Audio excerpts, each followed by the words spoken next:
اب اس کے اندر تین چیزیں الگ الگ، ایک حضرت ابراہیم ہے، ایک کعبۃ اللہ ہے، اور ایک کعبۃ اللہ کا سفر کرنے والے، حج بیت اللہ کرنے والے جو لوگ ہیں ان کے فضائل ہیں۔ یہ تینوں الگ الگ چیزیں ہیں۔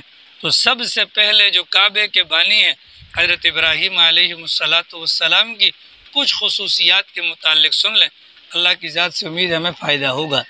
حضرت ابراہیم علیہ السلام جو ملت ابراہیمیہ کے پہلے سرخیل اور امام ہیں، ان کو یہ خصوصیت حاصل ہے کہ دیگر انبیاء کرام جتنے بھی تقریباً آئے ہیں وہ ماں کی گود سے ختنہ شدہ پیدا ہو کر آئے ہیں۔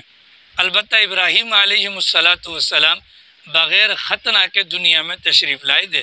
80 سال کی عمر کے اندر قدوم کے مقام پر اللہ کے حکم سے انہوں نے اپنا ختنہ خود کیا تھا۔ یہ حضرت ابراہیم کی خاصیت ہے۔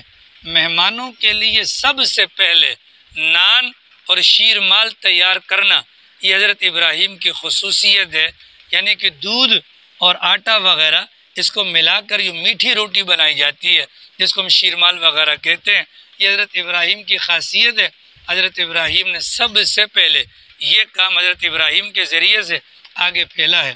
حضرت ابراہیم علیہ السلام سے پہلے جتنے بھی مسلمان آئے یا جتنے بھی انسان آئے ان کی داڑھیاں کالی ہوتی تھیں۔ حضرت ابراہیم سے پہلے کسی کی داڑھی میں سفیدی نہیں آئی۔ حضرت ابراہیم وہ پہلے شخص ہیں کہ جن کی داڑھی کے اندر سفیدی آئی۔ سفیدی کو دیکھ کر حضرت ابراہیم نے کہا خدایا یہ کیا؟ تو اللہ میاں کی طرف سے جواب آیا یہ وقار ہے، یہ عزت ہے۔ حضرت ابراہیم نے فرمایا خدایا اگر یہ عزت ہے تو میری عزت کے اندر اور میرے وقار کے اندر اضافہ فرما۔ اب سوچے جو داڑھی مونڈتے ہیں ان کے سفید بال آتے کہ نہیں؟ تو گویا کہ اللہ نے عزت بنائی اور اس طرح کے نوک پر رکھتے ہیں۔ اللہ نے عزت بخشی ہے، وہ کینچی کے نوک پر رکھتے ہیں اور پھر کہتے ہیں کہ لوگ ہمیں ذلیل کرتے ہیں۔ داڑھی کٹوانے کے کتنے نقصانات ہیں، اللہ تعالی ہم سب کو محفوظ فرمائے۔ حضرت ابراہیم علیہ السلام سے اللہ میاں نے عرض کیا ابراہیم انت اکرم اہل الارض الیہ، آپ میرے لیے میرے نزدیک روئے زمین پر بسنے والے سب لوگوں سے زیادہ قابل احترام ہیں۔ کیا فرمایا ابراہیم آپ میرے لیے روئے زمین پر بسنے والے تمام انسانوں سے زیادہ قابل احترام ہیں۔ جب آپ نماز کے لیے سجدہ کرتے ہیں آپ کا سطر نہیں کھلنا چاہیے۔ حضرت ابراہیم اس وقت تک لنگی باندھا کرتے تھے، چنانچہ اس کے بعد حضرت ابراہیم نے پاجامہ پہننا شروع کر دیا۔ ہمارے پیغمبر سے ساری زندگی دھوتی پہننا ثابت ہے، شلوار کا پسند کرنا ثابت ہے، پہننا ثابت نہیں ہے، لیکن حضرت ابراہیم وہ پہلے انسان ہیں جنہوں نے پاجامہ پہننا شروع کیا تھا۔ چونکہ یہودی پاجامہ پہنتے تھے اور دھوتی نہیں پہنتے تھے تو یہ ظالم تھے، حالانکہ دھوتی بھی پیغمبر کی سنت ہے اور پاجامہ بھی سنت ہے۔ اس بنیاد پر اللہ کے نبی ان کی مخالفت کرتے تھے اور دھوتی کا استعمال کرتے تھے، لیکن جب سرکار حج کے موقع پر مزدلفہ کے میدان میں وہاں کے بازار میں گئے، سرکار نے شلوار کو دیکھا تو شلوار کو پسند کیا۔ اب موجودہ زمانے میں تو دھوتی نہ پہنی جائے بھائی، انتہائی معذرت، چونکہ دیکھو حضرت ابراہیم تھے وہ کتنے باشرہ ہوں گے، ان کا تو انکار نہیں، لیکن ہمارے لوگ جو دھوتی پہنتے ہیں جب یہ سجدے میں جاتے ہیں تو مرے سے مرا ان کا گھٹنا اور گھٹنے کے پیچھے والا حصہ نظر آتا ہے، تو یہ کسی بھی طور پر جائز نہیں۔ اگر نماز کی حالت میں سطر کھل جائے تو وضو بھی کیا اور نماز بھی چلی جاتی ہے۔ اگر کوئی دیکھے گا اس کا دیکھنا حرام، بھلے وہ آگے والا دھوتی پہن کر یہ سمجھ رہا ہوگا کہ میں نے پیغمبر کی سنت کو زندہ کیا، لیکن حرام کا ارتکاب کرتا ہے۔ لہٰذا اس زمانے کے اندر تو دھوتی کو چھوڑ کر انسان کو چاہیے کہ شلوار کا استعمال کیا جائے۔ کتنی بات واضح ہو گئی؟ حضرت ابراہیم علیہ السلام کی خصوصیات میں یہ بھی آتا ہے سب سے پہلے جو گلے ملنے کا رواج ہے نا، یہ بھی حضرت ابراہیم ہی سے جاری ہوا۔ عمران بھائی آپ تھوڑا آگے آ جائیں، اس طرح آپ کے چہرے کو دیکھ کر سکون آتا ہے، ٹھیک ہے۔ حضرت ابراہیم پہلے انسان ہیں جن سے معانقہ یعنی گلے ملنے والا جو عمل ہے یہ ثابت ہوا، یعنی وہاں سے چلا اور آج تک الحمدللہ چل رہا ہے۔ اس کا واقعہ کیا ہوا؟ کتابوں میں لکھا ہے کہ بیت المقدس کے قریب کسی جگہ پر حضرت ابراہیم علیہ السلام اپنے جانوروں کی چراگاہ تلاش کرنے کے لیے کہ کوئی مناسب جگہ مل جائے کہ جہاں پر جانوروں کو چرایا جا سکے، چراگاہ بنائی جا سکے، اس جگہ کی تلاش میں گئے۔ اور اس جگہ کی جب تلاش میں حضرت تشریف لے کر گئے تو جاتے جاتے جاتے جاتے جاتے ایک پہاڑ آ گیا اور اس پہاڑ کے اندر حضرت داخل ہو گئے۔ اب جب غار نظر آیا تو اندر تشریف لے گئے۔ اندر حضرت جب گئے تو غار کے اندر حضرت ابراہیم نے محسوس کیا ایک غمناک آواز ہے اور کوئی بندہ بڑی غمگین حالت کے اندر اللہ میاں سے دعائیں کر رہا ہے، بڑی غمگین حالت کے اندر اللہ میاں سے دعائیں کر رہا ہے۔ حضرت ابراہیم اس آواز کے پیچھے گئے تو دیکھا کہ بڑے میاں ہیں بڑی عمر کے اور وہ اللہ میاں سے دعائیں کر رہے ہیں۔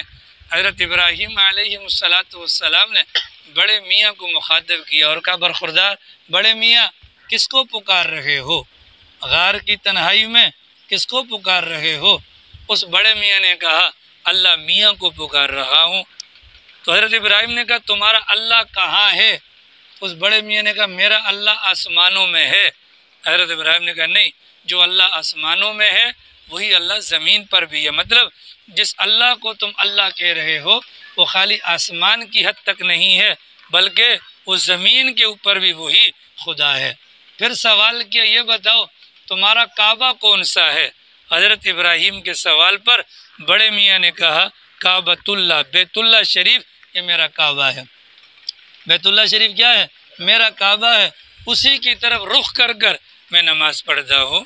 حضرت ابراہیم نے کہا تمہارا عبادت خانہ کہاں ہے؟ اس بڑے میاں نے کہا جس جگہ میں عبادت کر رہا ہوں اسی کے تہہ خانے کے اندر میرا عبادت خانہ بھی موجود ہے۔ حضرت ابراہیم نے کہا کہ میری دلی چاہت ہے کہ آپ کے عبادت خانے کو دیکھا جائے۔ تو فوراً بڑے میاں کہنے لگے آپ وہاں نہیں جا سکتے۔ حضرت ابراہیم نے کہا کیوں نہیں جا سکتے بھیا؟ کہا کہ میرے عبادت خانے کے درمیانی راستے میں ایک گہری ندی آتی ہے، اس کو عبور کرنا مشکل ہے۔ حضرت ابراہیم نے کہا کہ تو پھر آپ کیسے جاتے ہیں؟ کہا کہ یہ میری کرامت ہے، خرق عادت طور پر میں بغیر پاؤں گھیلے ہوئے اس کو پار کر جاتا ہوں۔ حضرت ابراہیم نے کہا کہ جو اللہ آپ کو پار کروا دیتا ہے وہ اللہ مجھے بھی پار کروا دے گا، چلیں ساتھ چلتے ہیں۔ یہ دونوں اوپر سے نیچے گئے۔ حضرت ابراہیم نے دیکھا کہ واقعتاً ایک گہری ندی ہے اور یہ بندہ اس پر چل کر گیا۔ حضرت ابراہیم بھی اللہ کے حکم سے چل کر گئے، اس بندے کے بھی پاؤں گیلے نہ ہوئے اور حضرت ابراہیم کے پاؤں بھی گیلے نہ ہوئے۔ عبادت خانے کے اندر جا کر حضرت ابراہیم نے دیکھا کہ واقعتاً اس نے جو کہا تھا کہ میرا کعبہ کعبۃ اللہ ہے تو دیکھا کہ اس کا رخ واقعتاً بیت اللہ شریف کی طرف ہے۔ حضرت ابراہیم کو بڑی خوشی ہوئی۔ اب حضرت ابراہیم نے کہا کہ برخوردار اب بڑے میاں یہ بتلائیں کہ سب سے زیادہ خوفناک دن کون سا ہے؟ کیا سوال پوچھا؟ سب سے زیادہ خوفناک دن کون سا ہے؟ بڑے میاں نے کہا جس دن اللہ کی ذات عدالت لگائے گی اور جج بن کر اللہ کی ذات عدالت کی کرسی کے اندر بیٹھے گی، وہ وقت ہوگا کہ تمام انبیاء کرام اور تمام کے تمام انسان لرز اٹھیں گے اور کانپ اٹھیں گے۔ حضرت ابراہیم نے کہا بڑے میاں اللہ میاں سے دعا کریں اللہ مجھے بھی اور آپ کو بھی اس وقت کی خوفناکی سے اور لرزنے سے بچا دے۔ تو بڑے میاں نے فوراً کہا اللہ میری نہیں سنتا۔ کیا کہا؟ اللہ میری نہیں سنتا۔ کہا کیا بات کر رہے ہیں آپ؟ اللہ آپ کی نہیں سنتا کیا مطلب؟ تو وہ بندہ کہنے لگا کہ بھائی بات یہ ہے کہ 3 سال ہو گئے میں اللہ میاں سے ایک دعا مانگ رہا ہوں، آج تک اللہ نے میری نہیں سنی۔ حضرت ابراہیم نے کہا کیا دعا مانگی آپ نے؟ کہا کہ ایک دن اسی طریقے سے میں عبادت کے اندر اوپر لگا ہوا تھا جہاں آپ کی میری ملاقات ہوئی، اتنے میں نے ایک نوجوان کو دیکھا جس کے بال بکھرے ہوئے تھے، وہ بھی راستہ بھٹکتے بھٹکتے آ گیا تھا غار کے اندر۔ میں نے اس کو بلا کر پوچھا کہ ہاں برخوردار یہاں کیا کر رہے ہو؟ اس نے کہا کہ ابراہیم خلیل اللہ کے لیے یعنی ان کے جانوروں کے لیے چراگاہ تلاش کر رہا ہوں۔ تو جب اس نوجوان کے الفاظ میرے کان میں پڑے کہ ابراہیم نامی کوئی بندہ بھی ہے جو اللہ کا خلیل ہے، اس وقت سے آج تک 3 سال ہو گئے میں اللہ سے دعا مانگ رہا ہوں، اے اللہ جو ابراہیم تیرا خلیل ہے اس سے تو میری ملاقات کروا دے۔ آج تک میری ملاقات نہ ہو سکی۔ اس پر حضرت ابراہیم نے کہا اللہ کے بندے، اللہ نے تیری یہ دعا بھی قبول کر دی۔ وہ ابراہیم خلیل جس کے متعلق تو دعا مانگتا ہے وہ ابراہیم خلیل اللہ میں ہوں، اسی خوشی میں تو میرے گلے لگ جا۔ تو وہاں پر یہ دونوں گلے لگے، تو یہ گلے لگنے والا عمل وہاں سے شروع ہوا۔ حضرت ابراہیم علیہ الصلاۃ والسلام سے یہ معانقے والی خصوصیت بھی ثابت ہے۔